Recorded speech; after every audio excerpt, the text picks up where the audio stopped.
The first installment of the City Talks organized by several universities in the Netherlands. This is the first in a series of talks we are currently planning. And during these talks, we want to explore the dynamics of justice and sustainability in cities and regions, both in the Netherlands, but also on an international level, of course. The series is organized by the LDE Center for Sustainability, represented here by Esther specifically, but also by the two Erasmus University initiatives, Vital Cities and Citizens, and the Dynamics of Inclusive Prosperity, which I'm representing today. During these talks, we want to invite speakers who give a short talk on their specific topics, followed then by talking the topic through with questions from you as the audience. So we will have about 20-25 minutes for the talk, and then we will open the floor to a discussion with you. The audience we are targeting with these talks is our network. So it's the network both of the LDE Center, but also of the Erasmus initiatives, consisting of both academics and practitioners in the field of justice and sustainability in cities and regions. And I would also like to inform you that we will be recording this talk today. So if you feel uncomfortable with that, you're more than welcome to turn off your camera as well. This recording will then also be made available on YouTube, just for your information. It's also my great pleasure to invite and present the first speaker for this series, her name Lucy Oates. Lucy works at PBL, the Planbureau for the Leefomgeving, as a researcher in the field of justice and multi-level governance. But she's at the same time also still in the process of finalizing her PhD at the Faculty of Architecture and the Built Environment at TU Delft on the topic of justice and transitions in an international context.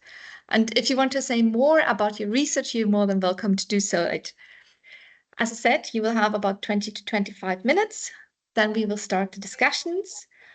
And well, since this is all I have to say for now, I'm happy to give you the floor. Please go ahead. Lovely. Looking forward to your talk.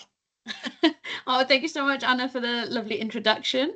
You've already said lots of the perfect things about me and my background, so I will do a short introduction of myself in a second, but just firstly, everyone can hear me and see my slides and everything. So I can't see you, so because I've only got a small screen. Great. So if there's any problems, please shout at me, Anna.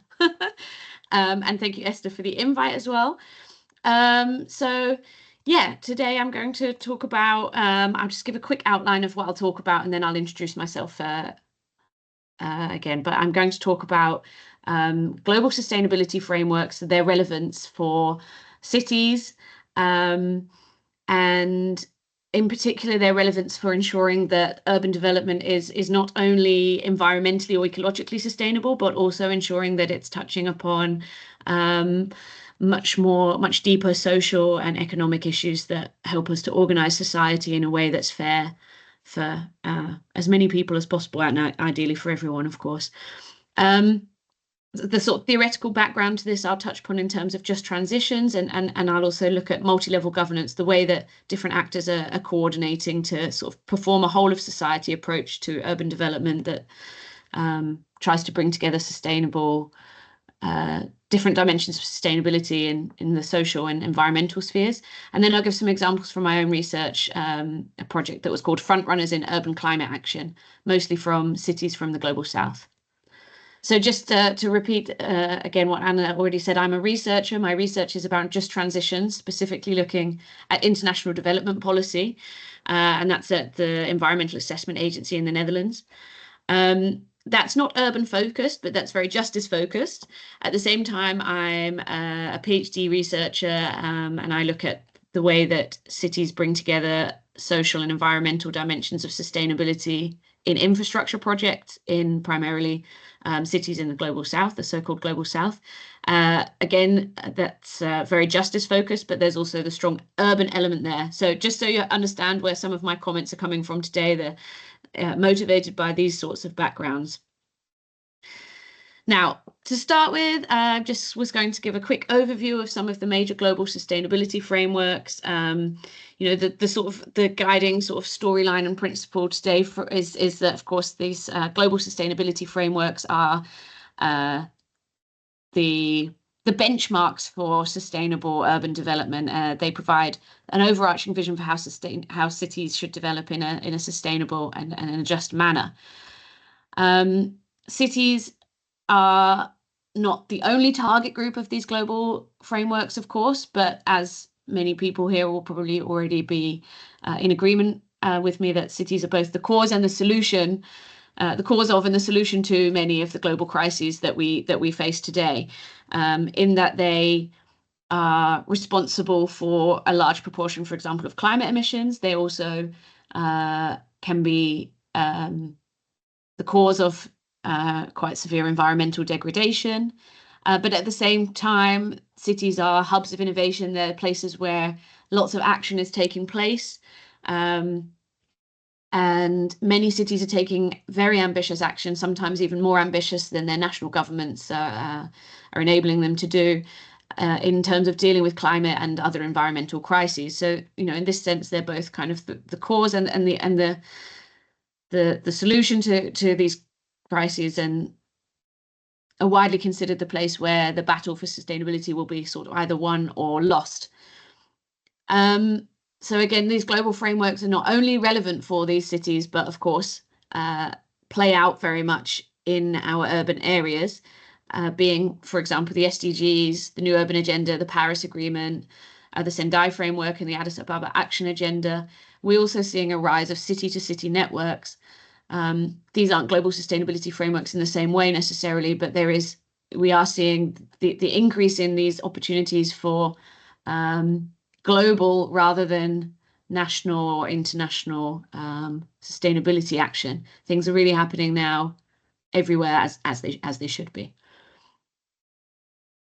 I won't spend loads of time on the urban development frameworks because I'm sure many of you are quite familiar with them, but just to sort of say that at the heart of our sustainability agenda, we have the SDGs, and really all of our other global sustainability frameworks currently are oriented around those.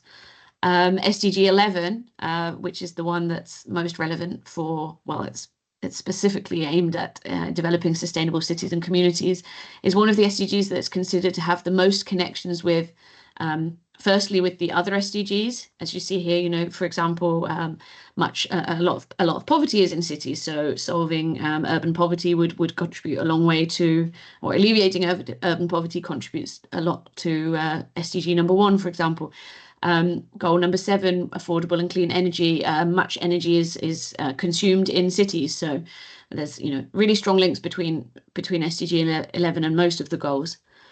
Similarly, with the Paris Agreement, the Paris Agreement is again, sorry to repeat for those of you that already know, but the sort of landmark international treaty that agrees to limit global warming to below 2 degrees, and it's the conference, the UNFCCC global agreement that's put into place at the COP in Paris in 2015. Again, the link between SDG 11, the Sustainable Cities SDG, and in this case the NDC climate activity, so the extent to which countries are reducing their emissions already. This graph shows that SDG 11 is one of the SDGs that correlates the most strongly with activities that countries are undertaking to reduce their carbon footprint. So I think with that background in mind, moving on to the next section to talk about just transitions, and I hope I'll make clear why that why the connection between those two things, between the global frameworks and the justice element, is so relevant here.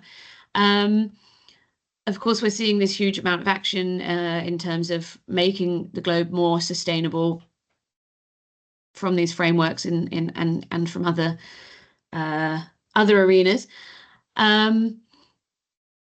These famous hockey stick graphs show, indeed, as we all know, that there is a very strong correlation between human activity and between much of the environmental the environmental damage that's causing us to approach the planetary boundaries. And what I'm not sure if you can see on the screen, depending on how small it is, the graphs on the left, the human activity that show in red, population, GDP, and so on. For the first time in 2010, these graphs were differentiated based on geography. So before then, we knew that an increase in global population was correlated with an increase in carbon emissions, for example. But what we were not, well, of course we were aware, but what was really starkly shown in the update of these graphs from a couple of decades ago was that wasn't equally distributed across the globe, that was really strongly coming from certain areas of the world, and primarily the global north and high income countries in, for example, Europe, where a lot of the carbon dioxide and basically a lot more of the environmental degradation was coming from those countries. At the same time, the countries in the global south were a lot more impacted by many of these challenges. And this really showed that there's huge inequality between countries. We're also seeing lots of inequality in relation to the sustainability crisis.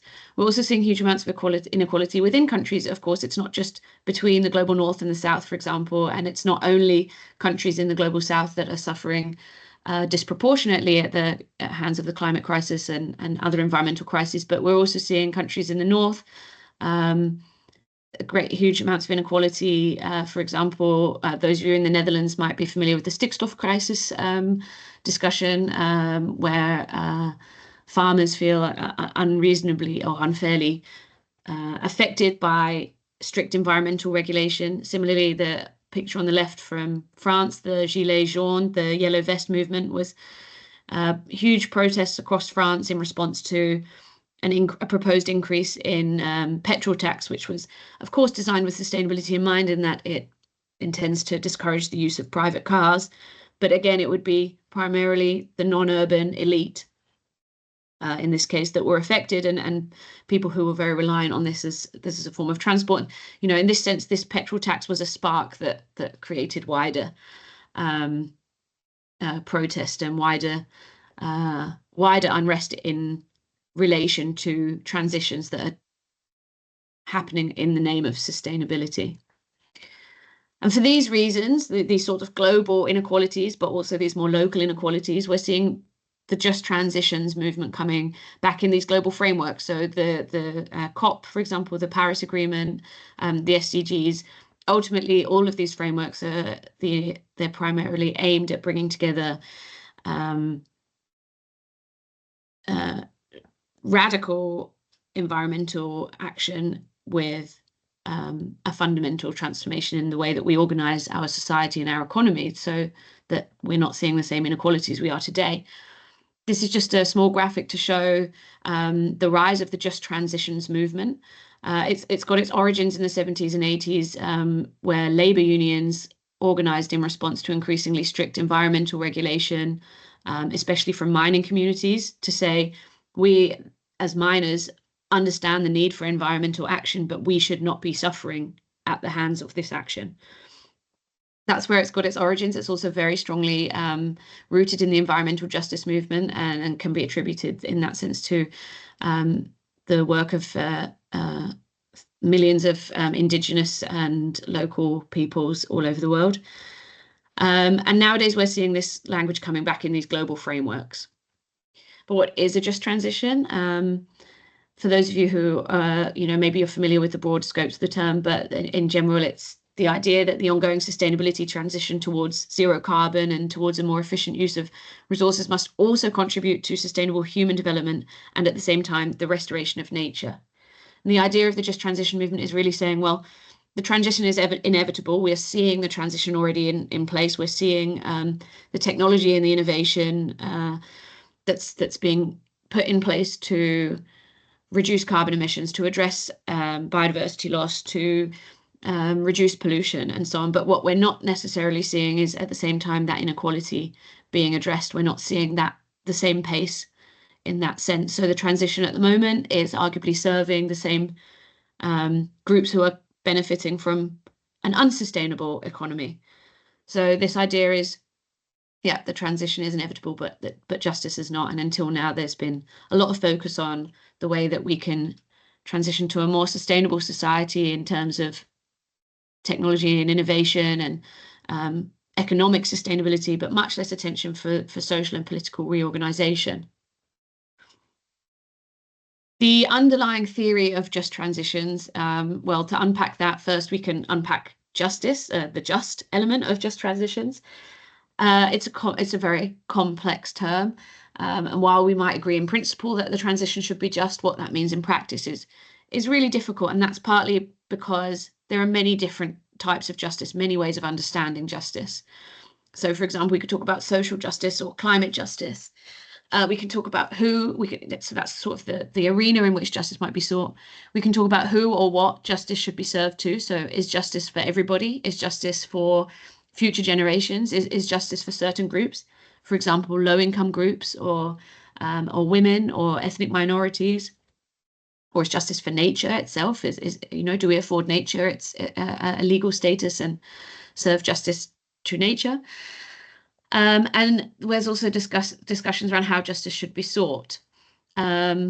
Distributive, procedural, recognition, and cosmopolitan. They're different types of justice or sort of philosophical theory of how justice should be sought. And I will come back to those briefly, but yeah, they're different ideas around how justice could be sought. Just a brief example, distributive justice is around the distribution of outcomes. So how fair is the way that burdens and benefits of the sustainability transition are shared, whereas procedural is more about who is involved in making decisions around the sustainability transition.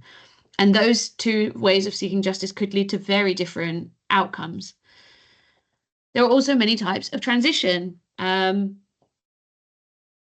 not spend too much time on the academic theory underlying this, there are two primary discourses that are most common when we talk about just transitions. The first is the socio-technical transitions literature, which is all around how both society and technology need to change in tandem towards a more sustainable future. Again, this sets out some very clear transitions pathways in terms of innovation and economics, but pays much less attention to the way that society and politics help to prioritize different pathways. And a more emergent but increasingly prevalent body of literature in just transitions work is that around post-capitalist and post-development transitions. And this is born out of a critique of development studies. Actually, it's born out of a critique of saying, well, we are fundamentally measuring things in the wrong way. We're measuring based on economy and profit, but we should be measuring based on human and natural well-being. And in that sense, this body of literature is really fantastic in terms of critiquing existing injustices. And it really helps us to think about alternative ways of imagining the future, especially with its roots in indigenous movements, for example, in Latin America. But it's less clear on exactly how we should transition to these alternative futures where we prioritize human well-being over economic profit. Anyway, this leads to all sorts of different definitions of just transitions that are used really widely. I won't go into them here, but I've added them to the slide deck to say that just every organization defines just transitions in a very different way. Common elements, though, that are really, we do see coming back quite frequently across just transitions literature are those related to distributional issues. So, as I said earlier, to what extent are the benefits and burdens of the transition fairly distributed across society? To think of an example, if we are reducing air pollution through a project, who is benefiting from that reduction in air pollution? Is it because, is it a global reduction in air pollution, or is it localized? And if so, who is benefiting? And are there burdens are there other groups of population that aren't benefiting from that? And how can they be taken along in this example? Procedural are all stakeholders and all affected stakeholders with attention, especially for the most vulnerable groups, able to meaningfully participate in decision-making related to the sustainability transition. That this is about the extent to which people feel and groups feel that their voices are heard in terms of setting policy or designing projects. And yeah, often this may lead to outcomes where certain groups benefit in different ways than others, which from a distributional perspective might not be what we consider fair, but it's often perceived as fair if all of those groups have been part of the decision-making process and have heard each other and have engaged and have jointly come to a solution that they perceive as fair. And another element, final element that's commonly seen in just transitions discourses around the underlying drivers. So it's not just talking about how we make our current economy more sustainable, but it's also talking about how the sustainability transition rectifies existing and past injustices in terms of who has suffered the most as a result of the carbon-intensive economy that we know today. So just to come to the third and sort of final theory section before I move on to some more practical examples from my research. Multi-level governance. Well, the just transition that we've just described is as discussed is so complex, and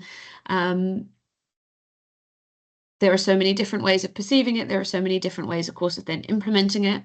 And this complexity and the complexity of addressing the wicked challenges that we see in the multiple global environmental crises that we face today require really a whole of society approach. And this is moving beyond what maybe a sort of traditional or conventional idea of formal government structures and state authority being responsible for setting the rules and regulations that will enable others to that will shape the way that humans interact with their environment, and moving towards governance, which is much broader in scope and is much more about this whole of society approach. There's a shared responsibility across multiple scales, multiple sectors, multiple actors. No one sector, scale, or actor can achieve a sustainability transition alone. In literature, this is referred to as the governance turn. So that's just a touch upon the governance aspect of multi-level, again, to unpack the term. So by governance, I'm referring to the values, policies, and institutions by which the entire society, not just the government, but including the government, manages its sets up its economy, its society, and manages its political affairs. Multi-level, it refers to these interactions between the different levels of government. So you have national, regional, municipal, also the supranational policy that we talked about in the beginning of this presentation, the SDGs. There's increasingly this international and supranational and global governance. And again, not just between different levels of government, but between actors that are acting also in other sectors, in the private sector, increasingly in civil society and in academia, in knowledge institutes, and ever more we're seeing the role of citizens, of ourselves in the sustainability transition. This is just a visual representation of what I just said. Multi-level governance, is a way of understanding that these the different actions and activities that might be undertaken in different arenas. And we zoomed in the beginning, of course, on the sort of more global and supranational level, that being the SDGs, the Paris Agreement. And now I'd like to go the other way and go much more to this very local level, and give some examples from my own research of how I've tried to use those previous kinds of theoretical frameworks, the just transitions thought, the multi-level governance understanding, how I've used those frameworks, or how we've used those frameworks to understand the way that global sustainability actions are being localized, and that's specifically in cities of the global south. Just briefly to outline the research, together with colleagues, we conducted ex post, so case studies of things that had already happened, of so-called front-running examples from cities across the Global South. And when I say front-running, what I mean is that they were perceived, at least by people in those cities, to have had an element of success in terms of their development interventions, the human development aspect, the way they were contributing to human development.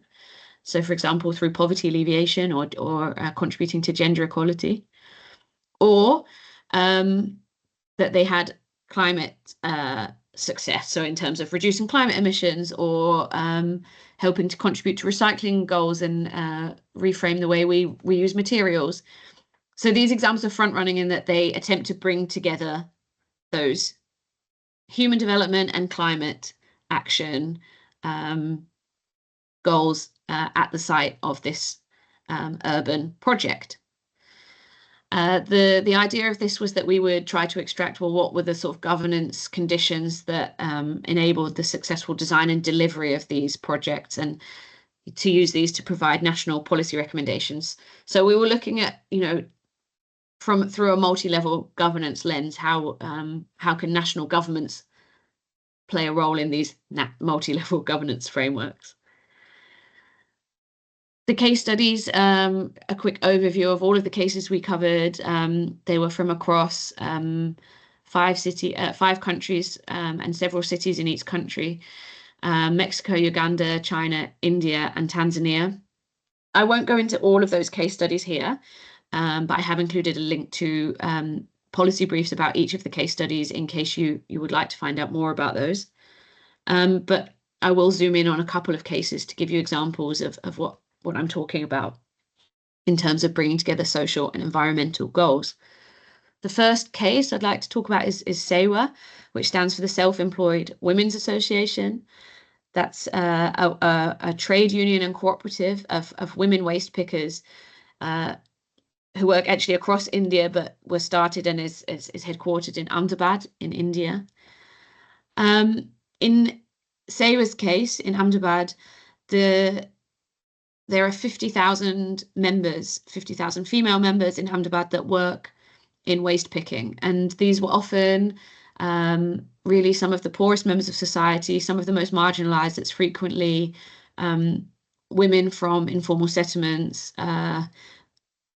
refugees and illegal immigrants, really people who often have very few other alternatives in terms of employment, and who collect waste and sell it to recycling factories, for example.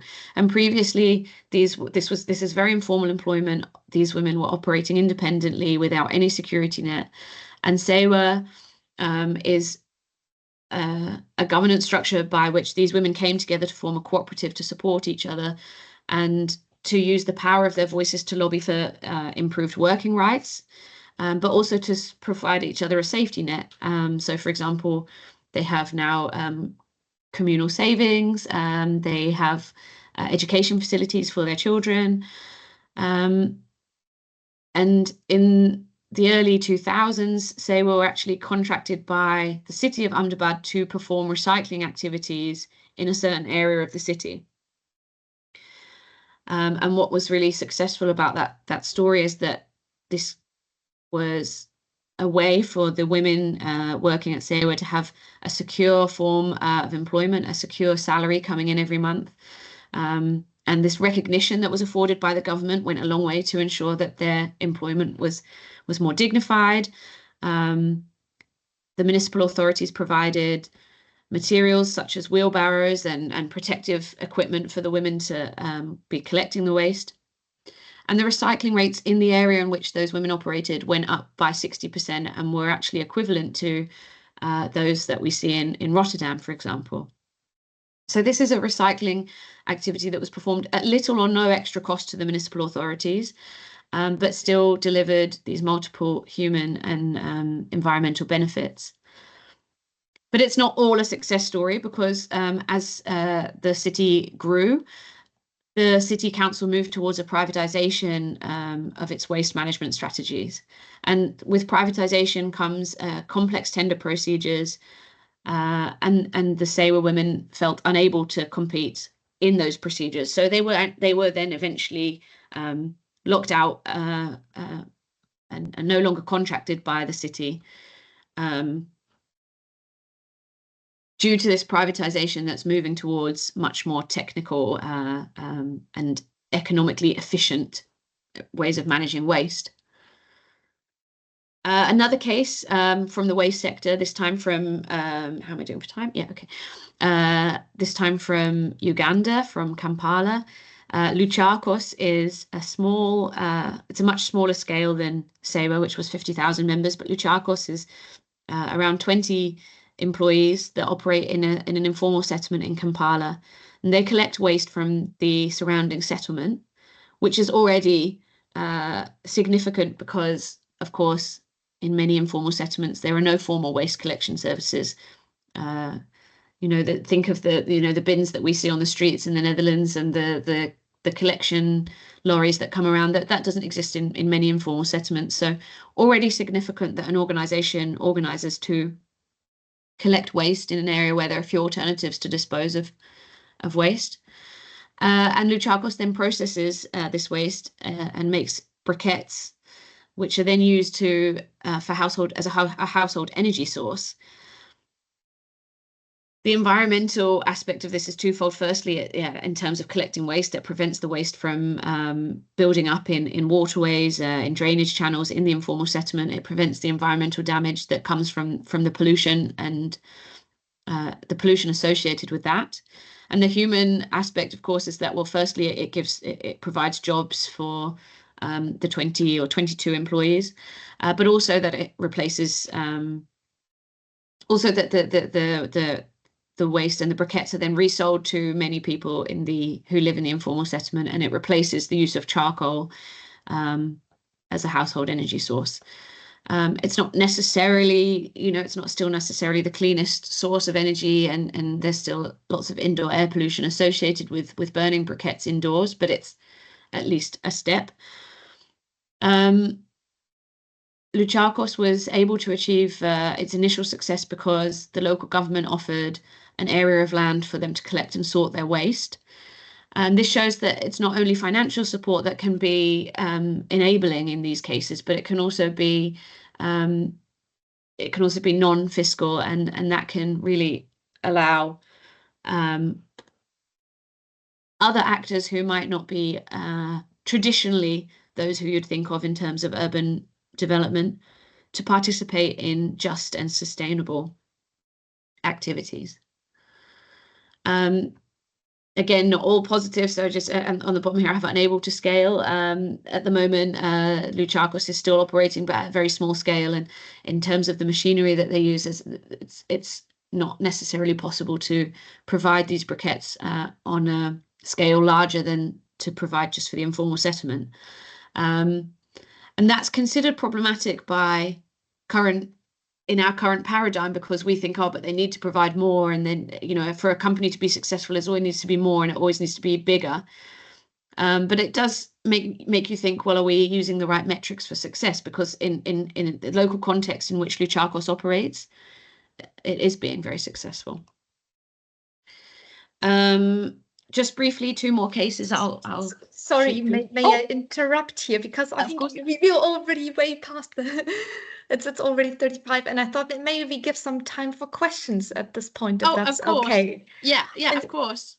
Oh, sorry, I had of course. I thought I had 30 minutes, but no problem. Not a problem. But thank you so much. So that was already very interesting. And well, we also work a lot with, we have a big waste management project in our team, inclusive waste management inclusive waste management. So that was actually quite interesting for me as well, because to see how they deal with that, while we are mostly looking at the Netherlands and China, but maybe we can talk about this later on. Right now, I just want to open the floor to questions from the audience. And you're also more than welcome to write the question in chat if you want to. I can read it out. If there aren't any. So, yes, Esther. Yeah, hi. Thank you, Lucy, for this really interesting talk. It was very inspirational. I liked all the case studies, and maybe if there are no more questions, then we can hear a bit more about that. But actually, yeah, something you mentioned now here towards the end piqued my interest because you mentioned like the scaling up, that is an issue. I coordinate sustainability challenges where we work with students and external organizations, and they tackle sustainability problems, and this often comes up. And yeah, it is perceived as an important thing, the scaling up. But then you mentioned like, well, it might not be necessarily an issue. So yeah, can you elaborate a bit more about that? Yeah, really nice question. And of course, I don't necessarily have the perfect answer because, and maybe apologies if I'm somewhat idealistic when I say this, but I think a lot of the problems that we experienced in the case studies or a lot of the problems that we were told were experienced in the case studies were related to this scaling up. And there was a lot of terms about we're not economically viable. The value we deliver is not profitable over the longer term. And I think essentially, lots of urban development projects still nowadays are being measured, and this is globally, I think, the case, but they're still being measured in terms of profit and economic efficiency, and is it delivering the right, cost for the right benefit for the right cost and so on. But actually, these metrics are not, they don't necessarily support a just and sustainable transition because we can't measure human well-being in terms of GDP. We see things that add to GDP. Industry, for example, is polluting, but there's no value on clean air. And chopping down a forest adds to GDP because you have the resource to sell and to use to build, but the value of a forest standing has no economic value. So those metrics don't support the measurement of sustainability. And so that's sort of just to say, I suppose that's maybe like the more theoretical, idealistic version of it, but to maybe to think about how can we value infrastructure in different ways or urban projects in different ways that maybe also based on human well-being. And that's also a little bit where the Just Transitions movement talks about alternative imaginaries.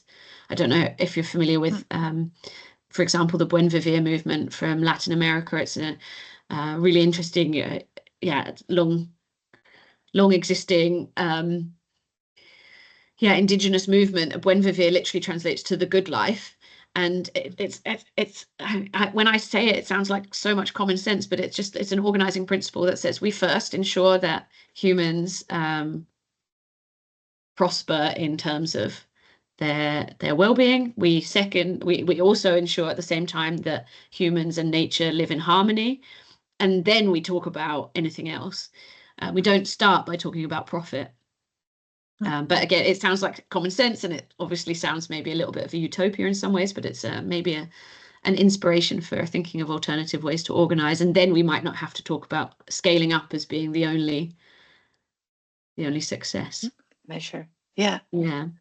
Thanks. Yeah. Yeah. That I agree with that completely.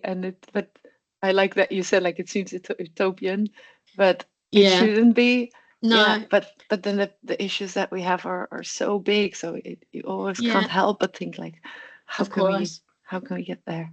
Yeah. Thank you. Yeah, but I do also wonder when you think of small examples like the case studies I did, there's this idea about radical incrementalism in literature or 1,000 flowers blooming. Maybe if we're supporting more decentralized activities, we can start to move, even not at a global scale, but at more local scales, there can be movement towards these ideas of, towards this sort of decentralized harmony, I suppose, that then we'll add up towards the greater whole. But yeah, again, I know it's utopia, but we've got to start somewhere, I guess. Yeah, I like what did you say? The 1,000 flowers? 1,000 flowers blooming. We say quite often in the UK. It's like the idea that you have to those every little tiny thing that's happening also adds up to a bigger whole. So yeah. Oh, beautiful. It's a nice one. Yeah, 1,000 flowers blooming. Thanks. it also fits very well in with the degrowth movement, I think. Yeah, absolutely.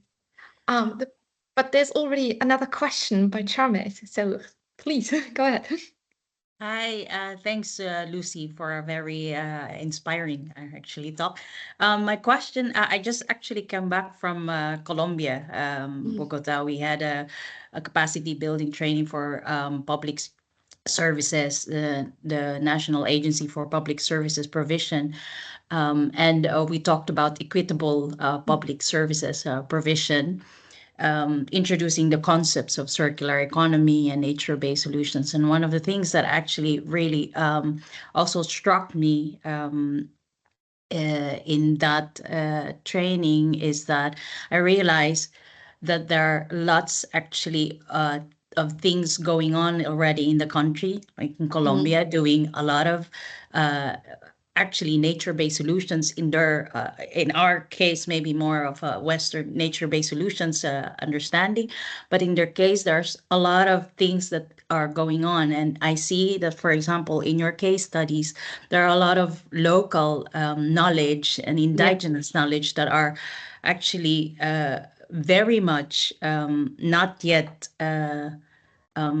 dig deeper into in literature, and how that the importance of local knowledge and indigenous knowledge in the discussions of power and also their role in decision making in those procedural justice elements.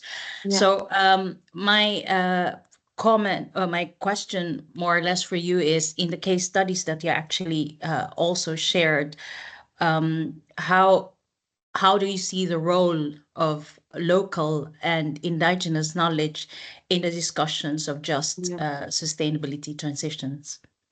Yeah, thank you. I think, fantastic point. And you've already spoken to that really beautifully. So not just to reflect on what you said, maybe more than to answer your question is to say, I think you're absolutely right. We a lot of the case studies that I covered in my work were related to circular economy or nature-based solutions. But the circular, the case study from Sewa that I presented from Ahmedabad, this Sewa formed in the 1970s, and I don't think the circular economy concept was, the circular economy concept is from today, but they were already doing what we now say is circular, and so it's really I think. There's some discussion around the sort of way that those terms are being used to sort of, say we in the Netherlands need to now put into place a circular economy, and we need to help all other countries to do it, when actually many other activities are already being undertaken especially in southern cities, that are circular, that are nature based. So I think there's sort of on this kind of more theoretical side, like would be some super interesting discussion around the way that those activities are sort of maybe being colonized almost by current sustainability debates. And on the practical side, I think there needs to be much more recognition for these sorts of activities. And I think there's really this huge opportunity for northern cities and northern countries to learn from these sorts of activities, and to say, well, what inspiration can we take from the self-organization and the human nature relations that are just commonplace in many countries in the world, or that have emerged sometimes out of necessity, of course, but also sometimes out of just, a drive for human well-being. And at the forefront, what inspiration can we in the North take from those examples? And I think there is really an opportunity for some more knowledge-intensive contributions from the South. That, I think traditionally there's been a lot of the idea we've developed in the North, and this is our Northern theory, and this is how it's worked, and now we can transfer those learnings. But it should be going the other way around now, actually. Like, what can we learn from the South? And what inspiration can we take for self-organization and decentralization, and more harmonious relations between humans and nature? Really good point, and really great question. Thank you. Thank you. So I don't see another question right now, but so maybe I can ask a maybe somewhat difficult questions, more philosophical maybe as well. Because I was just thinking, justice for everyone, I don't think that's possible. So No. how are they approaching this problem? How are they talking about the issue that you can try to create as much justice as possible, but you can't bring justice to everyone? And also, you were talking about justice for previous generations, for things that happened in the past. But what if creating justice for things that happened in the past will negatively affect things that will happen in the future? So how will you prevent injustice based on that? So you have thoughts on that? Yeah, I have thoughts, not solutions, of course. No, it's a really, really good point. And I think maybe the slide I showed with the sort of multiple different types of justice, maybe what I didn't emphasize enough is that those aren't often, that sometimes they are mutually reinforcing, sometimes they are, but there are also sometimes trade-offs between them. And yeah, you highlighted one, for example, if we act very strictly in certain ways now, will that affect the ability of future generations? Or if we don't act now, will that affect the ability of future generations? And or if we try to compensate for past injustices, I think there are some carbon discussions I can use just to highlight that, some work at PBL that's being done around calculating how much of the carbon budget should be used by the Netherlands. And you can say, for example, if the Netherlands was to, maybe not the Netherlands, but if we are to account for past injustices, then countries in the global south that haven't used much of the carbon budget should be allowed development rights, what's called development rights, and should be allowed to use much more of the carbon now. But the question is then, and from a historical justice perspective, that's absolutely fair. But the question is then, are we affecting the ability of future generations to live in prosperity because more of the carbon budget has been used? And there's not a correct answer, I don't think, necessarily. There's different perspectives, but there's not necessarily a correct answer. I think that the Just Transitions framework is already useful in that it provides a discourse in which people can start to have those discussions. It's triggering, it starts to bring people to the table, it starts to say, well, actually, I think this is just, or I think that's just. So I think it already is useful in that sense, but I don't think that a just transition is possible, because I don't think there's a way that you can be just for everybody. But I do like this, the element of procedural justice, where I said that's about how people and groups and individuals and organizations feel their voices are heard in decision making. What you often see in at least what shows from the literature is that if procedural justice has been achieved, in that people feel that they've been involved in a decision-making process, the distribution of the outcomes is less important. So there might be a distribution that could be perceived as unjust because some group gets more than another group. But if both groups were involved in the decision-making process and they jointly agreed that that was what was fair, then everybody thinks that that was a just outcome. So I think that my feeling is that there needs to be lots more attention to this participation and in process.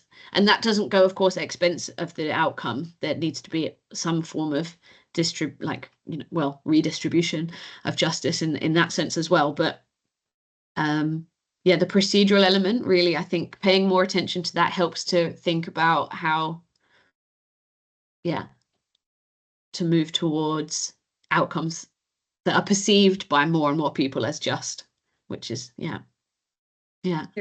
So basically also justice is achieved if you communicate more, basically. Yeah. It's all about being communicative and open. Yeah. And not only communicating, but also allowing those voices to communicate to you. Exactly. Yeah. Okay, I like that. Yeah. Trump, you have another question. Yeah, no, I don't have a question, just Please. a conversation with Lucy. I really agree. When the procedural justice is actually being given more, brought up to the light, then there is, of course, a possibility that a more understanding that there is a just outcome. However, when it comes to countries, and especially in the discussion of informal settlements, that is based also of my experience. I come from the Philippines initially, although here I've been working for quite a long time here in the IHS, but there the also issue of just like, participation, and governments actually use this as an excuse that they've actually had representation from different stakeholders, but actually those are also just dummies that they put up, and then they say, well, we did a consultation, we had a multi-stakeholder meetings, and etc. So I felt like also real procedural justice sometimes is a challenge also to bring up in that discussion as well. As I've said, in Colombia, when we were talking about just energy transitions, that is also one of the things that the communities actually were bringing up. They said, well, if you just invite us for a meeting, that's not real representation. It's not engagement. You are just inviting us. We're not even part of the decision of who will be invited. So those kinds of, I think, complexities in the discussion of justice is in reality so hard to achieve in countries like where justice is a very, very difficult concept, actually.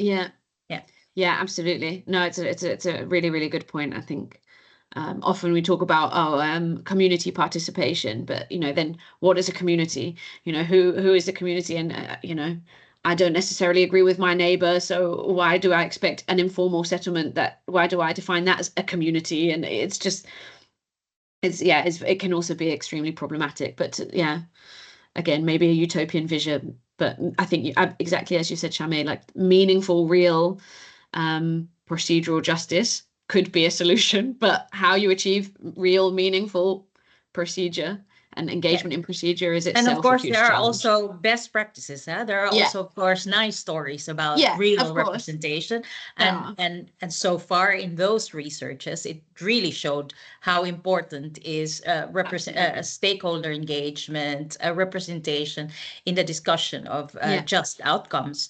But of course, I've said, well, the other downside, of course, is that it's just like facial lip service, lip service and greenwashing, and absolutely.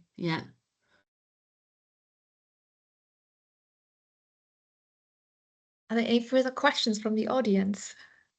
I don't see anything right now.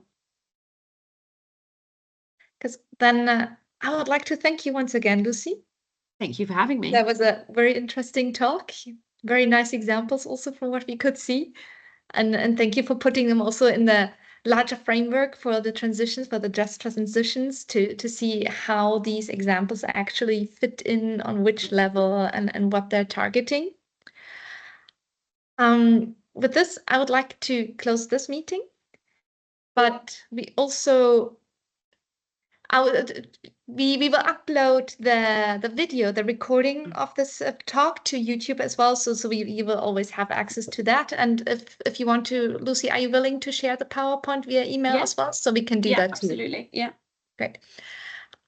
Great. Then I hope that we will see you again for the next City Talk in October. You will all receive more information about this soon. Up until then, I wish you all a good Wednesday and a good rest of the week. Thank you very much. Thank you so much, Lucy. Thanks. Bye.